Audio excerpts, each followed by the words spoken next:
In 1984, while filming Armor of God in Yugoslavia, Jackie Chan attempted what should have been a routine stunt, jumping from a wall onto a tree branch. But the branch snapped, sending him plummeting headfirst onto a pile of jagged rocks. His skull immediately cracked open, driving bone fragments deep into his brain. Emergency surgery saved his life, but not without leaving a permanent hole in his skull. Now covered by a plastic plate he can still feel to this day. Melissa Nelson worked as a dental assistant in Iowa for over 10 years before being fired. Not for poor performance, but because her boss found her irresistible. He told her that if his pants ever bulged, it was her fault, and claimed that her presence alone threatened his marriage. Despite the clear sexual undertones, Melissa sued him for discrimination and lost. In a shocking 2012 decision, the all-male Iowa Supreme Court ruled that it was legal to fire someone for being too attractive, as long as it wasn't based on gender, but on personal feelings. In 2016, Maze Runner star Dylan O'Brien was nearly killed during a stunt gone horribly wrong. While filming a scene involving two moving vehicles, he was violently dragged and run over, suffering a severe concussion, facial fractures, and brain damage. Production was shut down for nearly a year as he battled through physical and psychological recovery. At one point, O'Brien admitted he didn't know if he'd survive, let alone act again, saying he felt like a completely different person following the accident. In 2022, Twitch streamer and former adult star Adriana Chechik broke her back after jumping into a deceptively shallow foam pit at TwitchCon. The pit was barely padded over concrete and she fractured her spine in multiple places. While hospitalized, she discovered that she was pregnant, but the emergency surgery forced her to terminate the pregnancy. Metal rods were implanted as she had to relearn how to walk and was left with lasting nerve damage. The incident sparked outrage as others were also injured, but no real accountability followed. Chechik later said the experience destroyed a part of her life that she'll never get back. In 1996, Polish model and former Miss International Agnieszka Kotlarska narrowly escaped death when she canceled her seat at the last minute on TWA Flight 800, the doomed flight that exploded mid-air, killing all 230 people on board. But just weeks later, fate caught up with her. As she arrived home, a stalker she once knew attacked without warning, stabbing her to death in front of her husband and young daughter. To prove that mosquitoes transmitted yellow fever, American physician Jesse William Lazier deliberately allowed himself to be bitten by an infected mosquito. 17 days later, Lazier died from the very disease he was trying to study. His death confirmed the deadly role of mosquitoes in spreading yellow fever, sacrificing his life to save millions of others.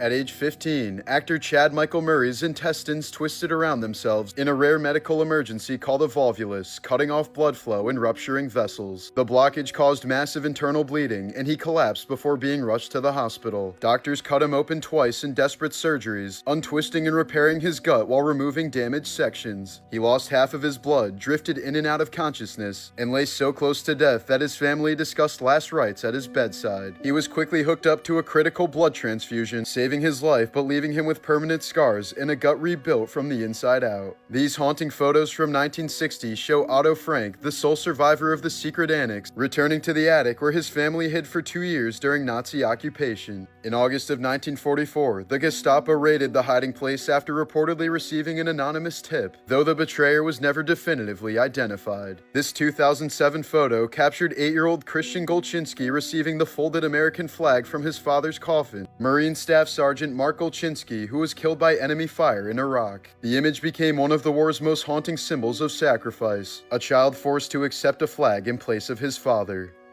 Here's a photo of a young Japanese boy waiting for his turn to cremate his dead baby brother in Nagasaki. When the guard said, "Give me that load, boy," he replied saying, "It's not cargo, sir, he's my brother." Photographer Joe O'Donnell said the boy was biting his lips so hard to avoid crying that it was bleeding. The intense heat from the bomb caused the Urakami River and nearby water sources to boil. Many survivors, desperate and disoriented, jumped in to soothe their burns, only to collapse and die as their bodies cooked in the water. By the next morning, hundreds of swollen, burned corpses floated through the city's waterways. One of the first Japanese cities that the US planned on nuking was its former capital, Kyoto. The only reason it wasn't bombed was because US Secretary of War Henry Stimson spent his honeymoon there and thought it was a nice place. So instead of Kyoto, they targeted Nagasaki. Nagasaki was home to Japan's largest Christian community, many of whom were descendants of persecuted, hidden Christians. Within seconds, tens of thousands were wiped out, including priests, nuns, and entire families. Some scholars believe this made Nagasaki the largest single massacre of Christians since ancient times.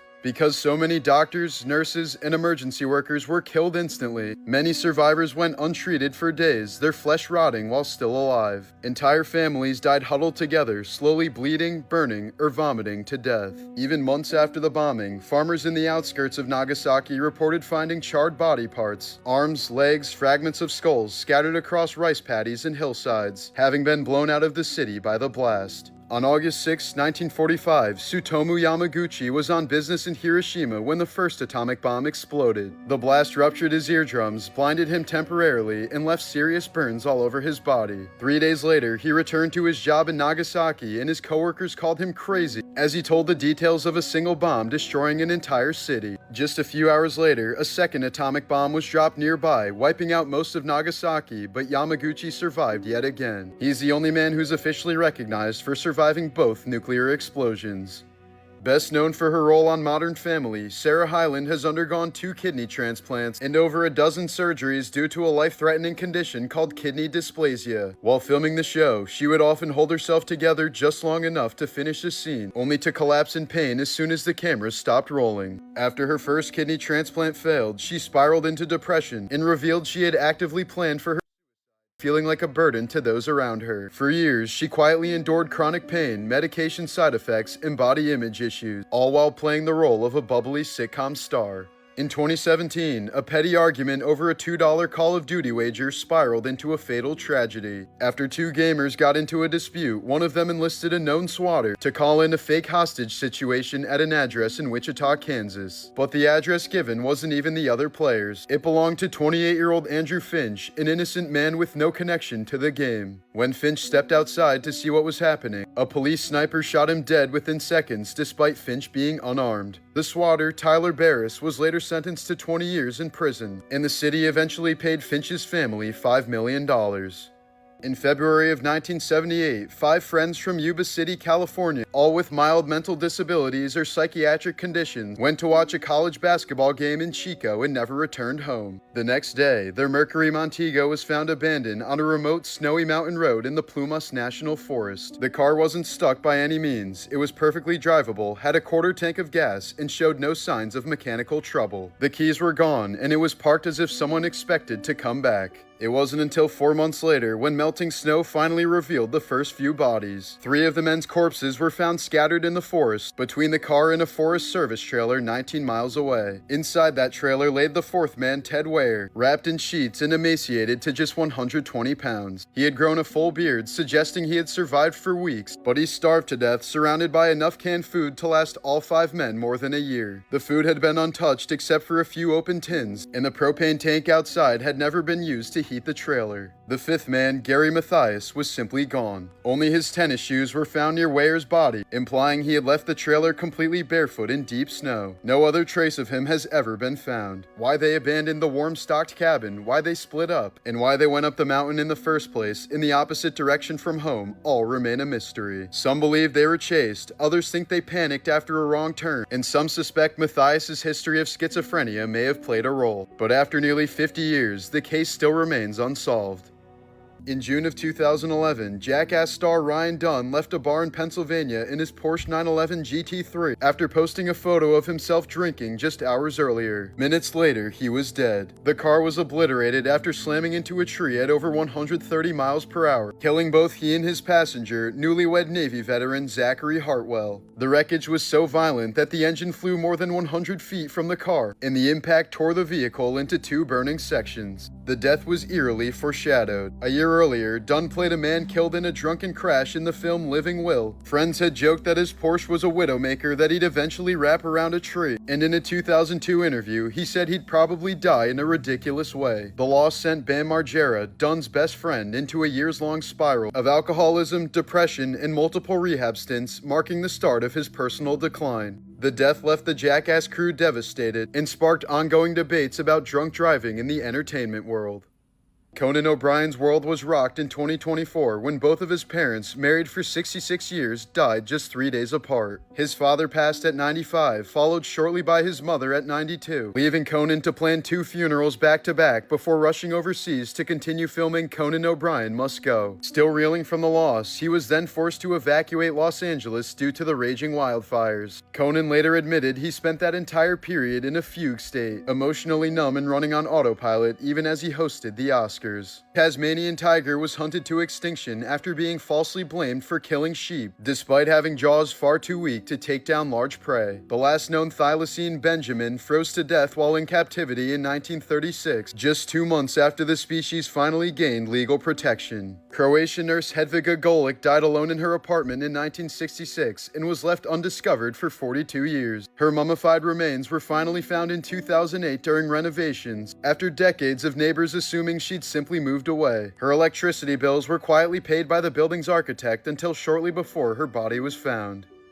In 2015, YouTube prankster Sam Pepper lured Sam Golback into a staged nightmare, faking his kidnapping with Colby Brock in on the plan. Sam was tied to a chair with a hood over his head, then forced to watch as a masked abductor held his best friend Colby at gunpoint before appearing to execute him at point-blank range. Sam's screams and sobs were genuine. He believed he'd just witnessed the murder of his best friend. But just moments later, Colby revealed it was all just an elaborate prank. The video drew massive backlash for its cruelty and for mimicking real-life execution videos, with critics calling it one of the most disturbing stunts in YouTube history. In the 1820s, Surgeon William Beaumont made history by experimenting on a man whose gunshot wound left a permanent hole in his stomach. He tied bits of food to strings, lowered them inside, and then pulled them out to watch them dissolve, sometimes peering directly into the man's gut or draining stomach acid to test it on food outside of his body. These grotesque experiments became the first to prove that digestion was a chemical process driven by gastric juices, making Beaumont both a pioneer of physiology and one of the more unsettling figures in medical history. Orlando Brown, who played Eddie Thomas on That's So Raven, has endured a bizarre and highly public downfall marked by addiction, homelessness, mental health struggles, and repeated run-ins with the law. Once a Disney Channel fan favorite, he's since been arrested for drug possession, faced assault charges, and made an infamous appearance on Dr. Phil, wearing eerie snake-eye contact lenses while making erratic statements. As his troubles have played out in a chaotic mix of arrests, unsettling public behavior, and strange interviews, friends and former colleagues have publicly expressed fear for his life. In 2004, Dutch filmmaker Theo van Gogh, the great-grandson of Vincent van Gogh's brother, was murdered in Amsterdam for his film Submission, which criticized the treatment of women in Islam. His killer, a radical Islamist, shot him, stabbed him, and nearly decapitated him, leaving a knife in his chest with a note threatening the film's co-creator. Rebecca Sherrick has hyperthymesia, an extremely rare condition that lets her recall every single day of her life in vivid detail, even memories from infancy. While it may sound extraordinary, she describes it as a curse that she can't turn off. Every embarrassment, heartbreak, and trauma plays back in her mind as clearly as the day it happened, trapping her in moments that most people get to forget. In 2009, 25-year-old Matrice Richardson was arrested by Malibu police after failing to pay a dinner bill, then released just after midnight without her phone, wallet, or car. She then wandered into the mountains alone, reportedly in a state of mental distress. 11 months later, her skeletal remains were found in a canyon, her body bizarrely mummified in some areas but missing internal organs, and her clothes were scattered far from her body. Authorities insisted there was no foul play, but the condition of her remains and the decision to release her into the night remained deeply controversial.